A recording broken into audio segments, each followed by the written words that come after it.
Next topic हम देखते हैं, that is high sea conservation को हम देखते हैं। हाई सी कंजर्वेशन क्या होता है? से दिस इज पेनिनसुलर इंडिया। हमारे कोस्ट से 200 नॉटिकल माइल्स तक का जो एरिया है, उस एरिया को हम प्रोटेक्ट करते हैं, और उसके लिए एक इंटरनेशनल कन्वेंशन है, यूनाइटेड नेशन लॉ ऑफ सी। उसके अंडर हम उसको प्रोटेक्शन करते हैं, तो इसको हम कहते हैं टेरिटोरियल सी है। उसके बियॉन्ड का और एक नॉटिकल माइल्स 1.8 किलोमीटर होता है, यानी समवेयर अराउंड 360-370 किलोमीटर हुआ फ्रॉम कोस्ट। उसके बाद वाला जो सी है उसको हाई सी कहते हैं, या उसको ओपन सी कहते हैं।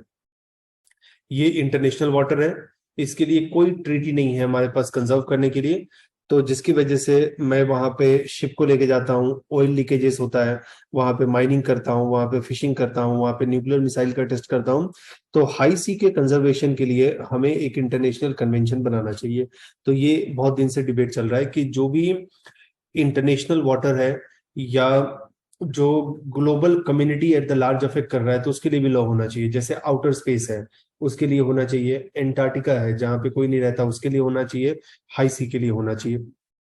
इस सब्जेक्ट को हम रिलेट कर सकते हैं जनरल स्टडी 1 ज्योग्राफी ओशन के साथ, and general study 3 environment environment conservation के साथ हम रिलेट कर सकते हैं। हाई सी है क्या? 60% ऑफ वर्ल्ड का ओशन है, बट इसको हम बहुत कम अटेंशन देते हैं। इसके कंजर्वेशन के लिए कोई प्रोजेक्ट नहीं हम रन करते हैं। अभी तक हमारा रेगुलेशन 200 नॉटिकल माइल्स तक है, अराउंड 370 किलोमीटर तक ही है। उसके बियॉन्ड हम रेगुलेट नहीं करते हैं।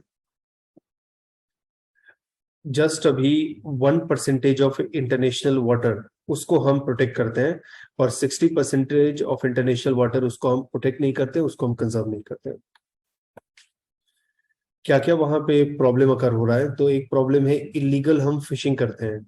अब इलीगल फिशिंग क्या है कि सपोज ओशन के अंदर एवरी डे 100 फिश ऐड होते हैं, लेकिन आप उसमें से 120 फिश निकाल दोगे, तो ज्यादा फिश निकाल रहे हो, कम एडिशन हो रहा है, तो धीरे धीरे फिश का शॉर्टेज हो जाएगा, और वो पूरा स्पीसीज ही खत्म हो जाएगा। उसके बाद ओवर फिशिंग हम करते हैं, डीप सी माइनिंग करते हैं, ऑयल एंड गैस ड्रिलिंग करते हैं। तो इसको हमें प्रॉपर वे में मॉनिटर करना चाहिए। अगर कोई गलत वे में कर रहा है तो उसको पनिश करना चाहिए, प्रोसिक्यूट करना चाहिए। इसका ट्रीटी हमें बनाना चाहिए जिसका पर्पस होगा स्पीसीज को हम प्रोटेक्ट करें, और सी रिसोर्स ओशन रिसोर्सेज को एलोकेट करें इन सस्टेनेबल मैनर। क्यों ओपन सी या डीप सी हेल्दी होना चाहिए? उससे फायदा क्या होगा? ये 3 बिलियन वर्ल्ड के पॉपुलेशन को सस्टेन करता है। पूरे वर्ल्ड में 8 बिलियन पॉपुलेशन है, उसमें से 3 बिलियन को सस्टेन करता है। $3 ट्रिलियन का सी इंडस्ट्री है, और ये पूरे वर्ल्ड के 5% जीडीपी को अफेक्ट करता है। कैसे अफेक्ट करता है जीडीपी को? इसका इकोनॉमिक बेनिफिट क्या है? वहां पे टूरिस्ट को हेल्प करेगा, वहां पे फिशरीज को हेल्प करेगा, सस्टेनेबल वे में वेव एंड टाइडल एनर्जी हम डेवलप कर सकते हैं, बायो एनर्जी का एक टाइप है, ग्रीन एनर्जी का। कमोडिटीज एंड मेडिसिन हम प्रोड्यूस कर सकते हैं। मेडिसिन के कुछ एग्जांपल है, ल्यूकेमिया, उसको फाइट करने के लिए एक वाटर स्पॉन्ज होता है, टेस्टीथिया क्रिप्टा, ये हमें कैरिबियन सी में मिलता है। वैसे ही कोनुस मैग्नस, उसके जो फिश ईटिंग सी स्नेल है, वो पेन किलर की तरह हम उसको यूज कर सकते हैं। तो ये सारे बेनिफिट है इसके। अगर हेल्दी ओशन इकोसिस्टम होगा तो इसका ये बेनिफिट हमें मिलेगा।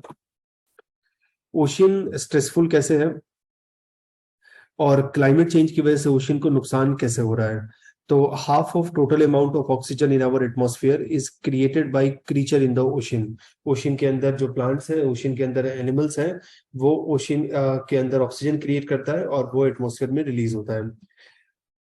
एटमॉस्फेयर में जितना कार्बन डाइऑक्साइड हम एब्जॉर्ब कर रहे हैं, उससे 50 टाइम ज्यादा कार्बन डाइऑक्साइड हम ओशन के अंदर एब्जॉर्ब करते हैं, और ओशन को हम कार्बन सिंक की तरह कहते हैं।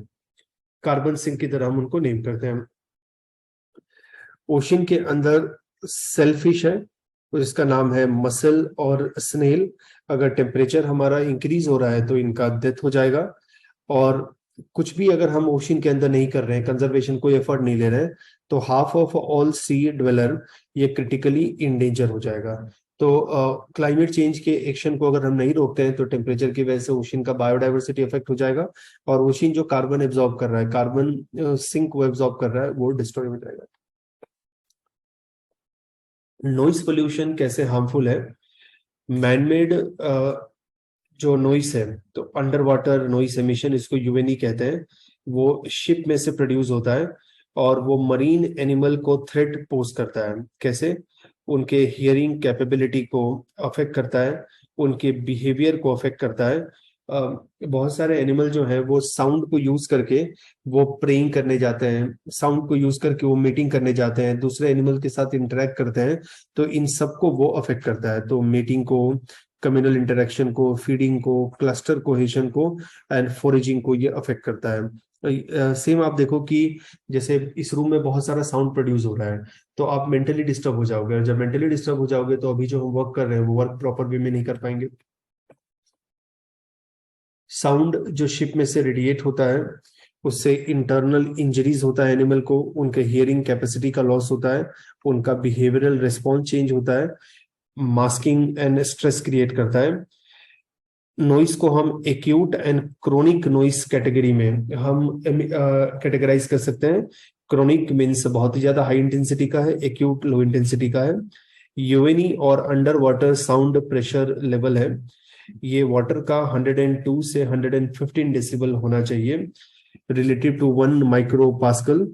तो ईस्टर्न कोस्ट देखोगे बे ऑफ बंगाल में वो स्लाइटली हायर होता है compare to western coast, because वहां पे विशाखापट्टनम, कोलकाता, चेन्नई मेजर हमारे पास पोर्ट है, और वहां पे वाटर का लेवल भी शैलो है। कंटिन्यूस शिपिंग मूवमेंट की वजह से ओशन का नॉइस लेवल अफेक्ट होता है, और जिससे वहां पे जो लिविंग बींग्स है उनको नुकसान हो रहा है। नाउ रिसेंट टाइम पे आप देखोगे कि नॉइस पोल्यूशन की वजह से इंडियन वाटर में क्या क्या नुकसान हुआ। तो 250 baleen whale and 30 carcasses of the same species वो स्ट्रैंडेड हमें मिले शैलो वाटर में in Tamil Nadu. 150 olive ridley turtles ये हमें डेड मिला। 62 ओलिव रिडली टर्टल्स ये हमें आंध्र प्रदेश के कोस्ट पे डेड मिला। तो अब इसके लिए हमें क्या करना चाहिए? तो हमें ग्रीन पोर्ट बनाना चाहिए। अब ग्रीन पोर्ट क्या है कि वहां पे मैंग्रोव फॉरेस्ट, कोरल इकोसिस्टम इसको डेवलप करना चाहिए, सो दैट की साउंड की इंटेंसिटी को कम करें। हम शिप इस तरीके से यूज करें कि लेस साउंड को प्रोड्यूस करें। जैसे आपको भी डीजल व्हीकल को देखना और इलेक्ट्रिक व्हीकल को देखना, तो इलेक्ट्रिक व्हीकल कम साउंड क्रिएट करती है, डीजल व्हीकल ज्यादा साउंड क्रिएट करती है। ओशन का नॉइस लेवल इंक्रीज हो रहा है 0.55 डेसिबल पर ईयर। रेगुलेशन होना चाहिए जिससे at least 3 decibel in next 5 year हम इसको रिड्यूस करें। स्पीड ऑफ शिप जब वो पोर्ट के पास आए तो 5 नॉट से कम कर देना चाहिए। स्पीड जब उसका कम होगा तो less sound it will produce. और शिप को हमें रीरूट करना चाहिए from foraging region of marine species, जहाँ पे मरीन स्पीसीज से रिग्रुप करते हैं, जहाँ पे वो अपने एग को ले करते हैं, जहाँ पे रिप्रोडक्शन करते हैं, या जहाँ पे उसका हैबिटेट है, तो हमें शिप को रीरूट करना चाहिए। तो नॉइस पोल्यूशन और दूसरे पोल्यूशन लाइक गार्बेज हम थ्रो करते हैं, या फिर ओशन का टेम्परेचर इंक्रीज हो रहा है, तो वो प्रॉब्लम क्रिएट कर रहे हैं। नाउ ओशन को हम कैसे प्रोटेक्ट कर सकते हैं ओवरऑल? तो एक तो हम प्रोटेक्ट कर सकते हैं कि हमारा बैड फिशिंग प्रैक्टिसेस है एंड प्रोसेसिंग है, तो हमें फिश को इस तरीके से कैच करना चाहिए कि ओशन का जितना जनरेटिंग कैपेसिटी है उसको बैलेंस कर पाए। ऐसा नहीं कि ओशन का जितना जनरेटिंग कैपेसिटी है उसके बियॉन्ड हम वहां पे फिश को पकड़ रहे हैं। उसके बाद सेकेंड है सीवेज है। हम क्या करते हैं कि सिटी का गटर एरिया सी में ओपन कर देते हैं, इंडस्ट्री का वेस्ट सी में ओपन कर देते हैं, एग्रीकल्चर का वेस्ट सी में ओपन कर देते हैं। तो 80% of global waste water currently हम ओशन के अंदर अनफिल्टर वे में डाइवर्ट कर देते हैं। वेस्ट वाटर पोल्यूट करता है, कंटामिनेट करता है एंड डिस्ट्रॉय करता है ओशन एंड कोस्टल रीजन को। हमें सस्टेनेबल सीवेज सिस्टम को डेवलप करना चाहिए, सो डेट कि जिससे ड्रिंकिंग वाटर का प्रॉब्लम भी सॉल्व हो जाए, एग्रीकल्चर क्लीन वाटर सॉल्व हो जाए। तो 2 मेजर प्रॉब्लम ओशन के अंदर है, फिशिंग इलीगल करते हैं, ओवर फिशिंग करते हैं, और सेकंड वेस्ट को बिना ट्रीट किए हुए डिस्चार्ज करते हैं। तो ये दो पे हमें एक्शन लेना चाहिए। ये ट्रीटी हेल्प कैसे करेगा?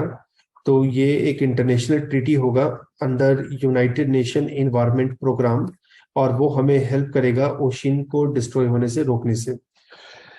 हमने 2022 में एक बायोडाइवर्सिटी समिट किया था, कन्वेंशन ऑन बायोडाइवर्सिटी के अंदर। तो उसका नाम था कन्मिंग मॉन्ट्रियल ग्लोबल बायोडाइवर्सिटी फ्रेमवर्क। तो उसके अंदर हमने डिसाइड किया था कि 30% ऑफ वर्ल्ड के इकोसिस्टम को प्रोटेक्ट करेंगे बाय 2030।